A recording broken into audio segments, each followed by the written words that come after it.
Now, I grew up with not one, but two tiger parents.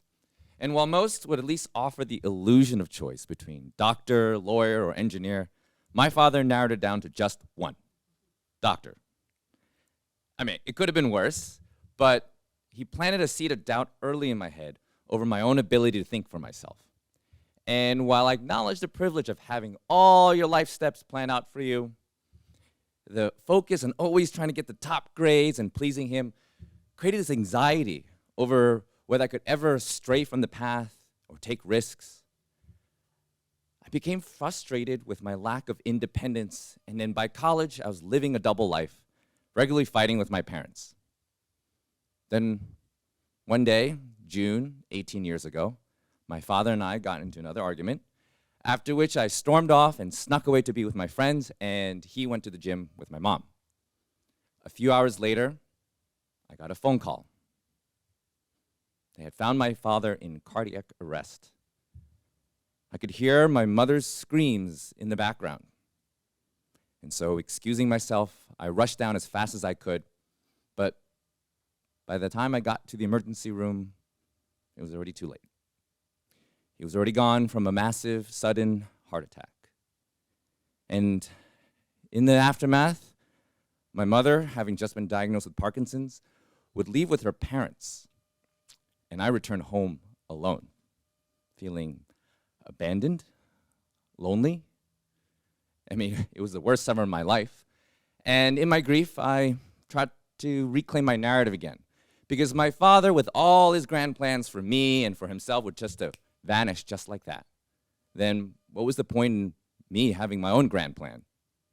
My father left no inheritance, no will, just a pair of camera lenses I found in his closet. And so, in order to plant my first seed and take the first step, I let go of this whole idea of becoming a doctor, and I turned to bartending. I had to pay for college. It was the best paying job on campus. And as heavy as that was, I felt this incredible lightness in the novelty of my newfound freedom. After college, I embraced becoming an urban nomad, reveling in this one day at a time. So much that my brother was like, "Is this it? Is this all you're gonna do?" And I said, "Yeah, I could do this for the rest of my life." But thanks to Dad, that seed of doubt began to sprout just a little bit. Because even though I felt truly free, I wasn't sure if I was truly free.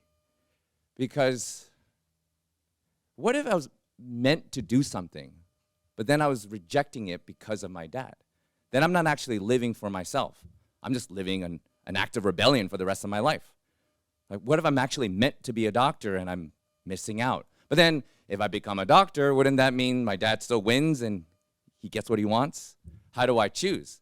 Med school or no med school, equal parts insanity and reason? How do I even enter a space to make such a decision in the first place? The next step revealed itself at a bartending gig.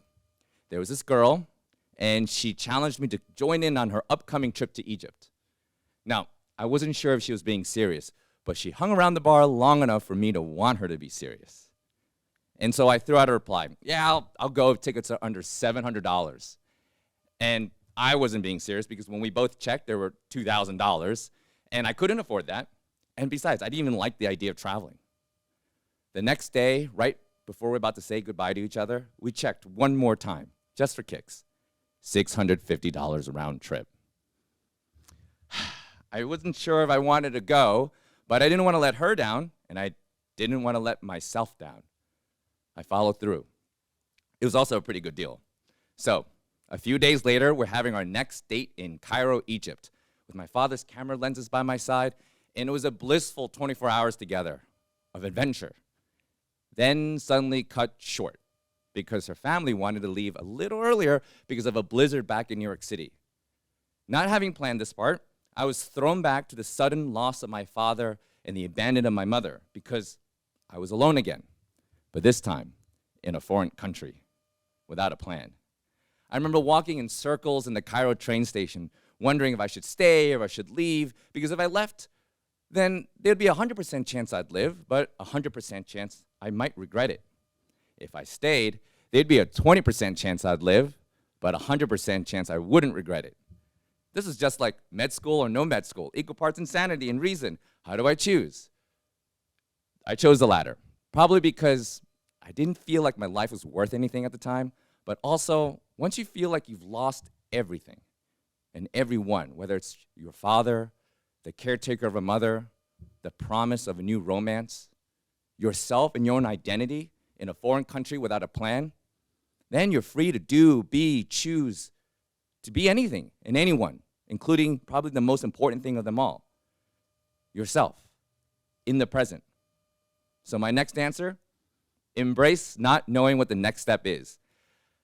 And for the first week, I hated not knowing what the next step was because my thoughts and my brain spun with, I'm gonna die, I'm gonna die, I'm gonna die, I'm gonna die. But instead of looking away, I sat with myself on that hamster wheel until it started to tire itself out. I'd commit, I'd follow through. So much that by the second week, I would look in the mirror and be like, I'm still here, I'm still alive. Then by week 3, I understood. 3 weeks to be dragged kicking and screaming to realize the power of travel and what it could do to the brain.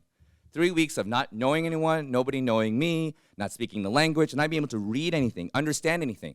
3 weeks to be in a space where I was forced to become my own best friend. All that from losing a bet at a bar. So coming back from Egypt, I was inspired to take my next step and plant the next seed.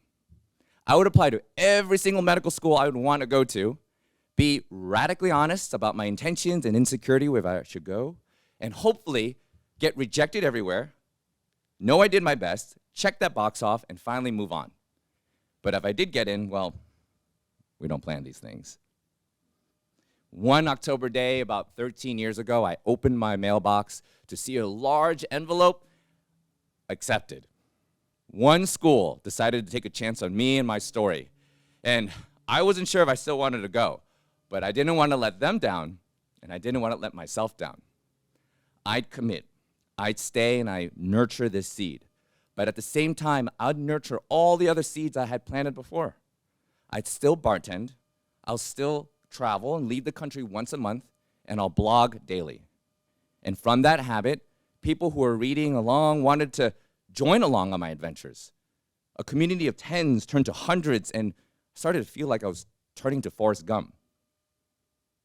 And all that traveling, you bet that I was a terrible medical student.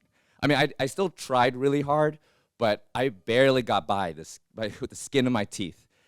But it was so bad that when I was applying for my first real job as a doctor, they would all ask me, how do you know you want to be a doctor? Why do you want to be a doctor?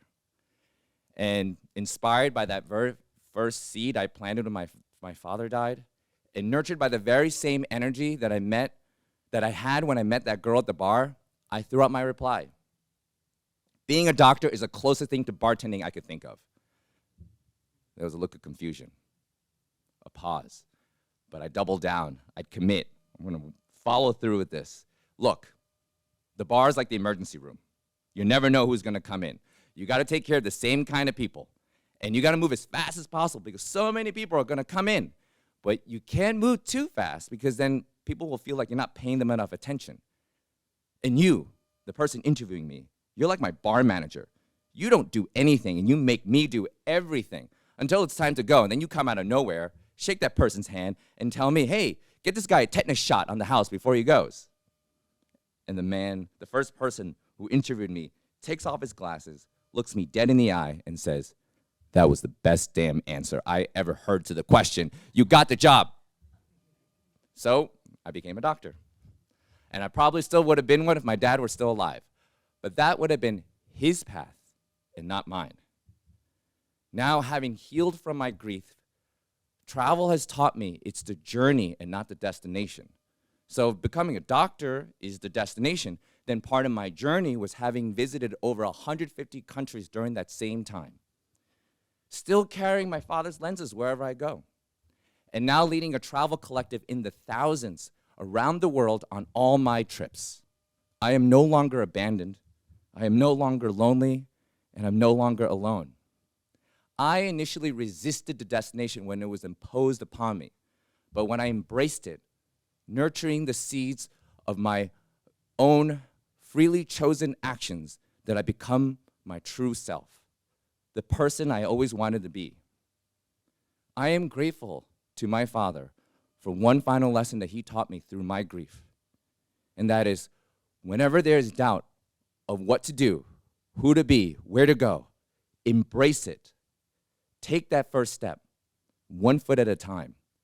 Plant that seed of action, regardless of where it may lead. Follow through. Trust in the journey, living it fully. As long as I have myself, the present, and I'm paying attention, I'm going to be just fine. Thank you.